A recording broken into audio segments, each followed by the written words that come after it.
Hey guys, and welcome back to this channel. In this video, I'll be showing you guys how you can easily create this doppelganger video edit on CapCut PC. So there are two ways to do it. The hard way would be like you have to copy and paste your videos like so, and you'd have to auto cut out and then like move it to the side by using keyframes.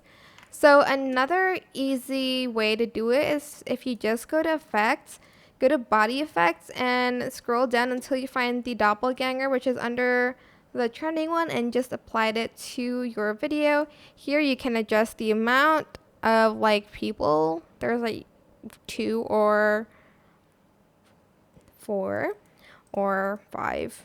Well, like this is 3, but like 4 or 5.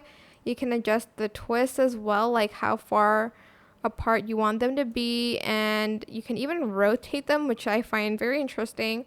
And you can also keyframe it, but I'm just going to leave it like this maybe, and this is what it should look like at the end.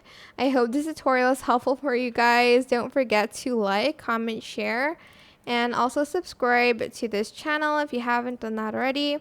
If you have any more questions, just leave it in the comment section down below. I will try my best to answer them all for you guys.